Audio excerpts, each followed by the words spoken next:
Putting him to death, his executioners forced him to watch the crucifixion of his wife. Grabe na. Anti siya patsyon, ginpalantaw sa anay kung paano man din patay asawa. So,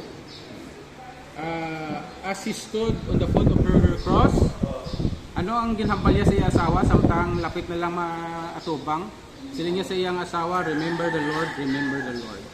No, so when it was time for his own crucifixion, he requested that he be crucified upside down because he felt unworthy to die as his Lord had died. So his request was granted. Naman si Peter nga lansang sa cross na suli kay siya yang nangabay kay feeling niya hindi man siya worthy. So just as God transformed Peter from brash and impulsive fisherman into a powerful instrument for His glory. So He can transform everyone who is yielded to Him. Kita naton si Peter iya batasan, very impulsive. Balak-balak wala ka pamilisat ang iya ginahin. Pero ti ang Ginoo pwede sa Japan i-transform sa Ginoo, no, sa iyang katuyuan.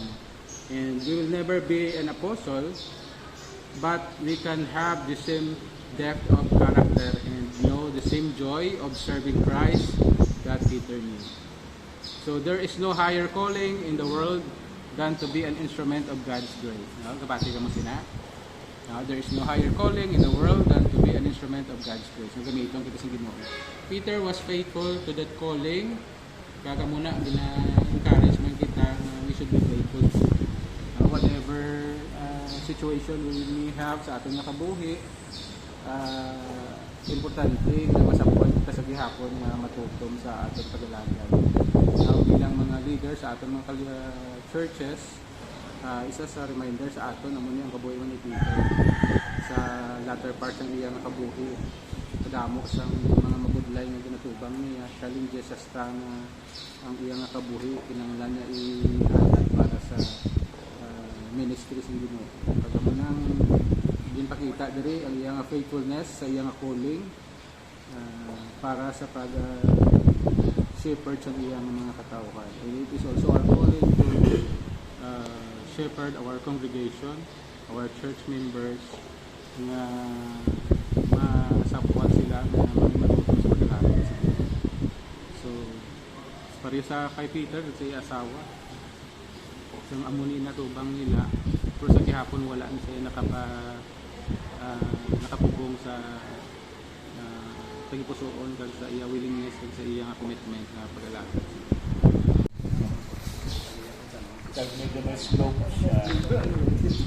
Kaya po i-mo niya yung campsite. Kalma lang na yun. So ganun kay Doga pamugong pa si Pastor Bless. Hindi pa kami anay kagiho sa buwan kay ay papan. Ang focus naman ako pasama sa church. So ang nakulbaan naman ba ang donor sa duta amo masiling sige pa tigay nyo kami plano kaya ako na lang Patindom. kaya sa may monarch siya man ang nag-donate sa materials. Ang asawa niya Garcia, siya Perez. Okay. Yeah. May satellite man ko eh. May kuha galing, may signal galing ako. Kaluan siya. Oh, damo sila pa eh. Damo sila mga Every week na, Bible study sila. Yes. Sumabra kasi related sa classmate ko. So, ang location, gusto niya ihatag before mag-approach dito sa Barangay Brothers. I-donate siyang duta. Hallelujah. Grabe, no? Lain man ang isa po yan, no? Ang sa may, ang sa Benedicto, lain man. Lain na sa. Lain Pero na kinaplano naman nga kung Saon. once nga ang proper actually malakat sa Benedicto ang Dila na sila ang lugar. siguro kay Lapit. Eating Oo, food siguro sa pagtapos medyo sobos-sobos na niya. Oh.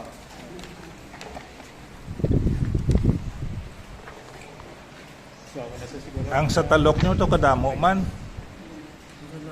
Doon nalipatan na ako ganing talok, pero Dog- talok. Gamu. Ang talong actually. Araw. Dahil kaya mo na depende na sa season. Kaya may season na sa nga yutay kay kilogram na tao sa uma. Pero kung amo ni nga time actually, tungod nga nag-early sila, mas early pa sa salmon, 7 o'clock na sila sugod. Nan. Nagdamo na sila tungod sila. Ang last ko to sa ano, sa last month. Mga 40 plus kami. Hallelujah. Hallelujah. 40 na, wala pa na kabataan. 40 ang nagasimba sa Talok CRC, excluding children. Mga children na nila, Hallelujah. mga 30 to 40 mo na. Oh, double A, including children, 80 kid. Ay, batian sa ang aton utod sa Ebenezer.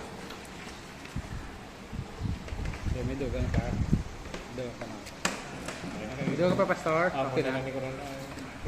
Iubos na pag Corona.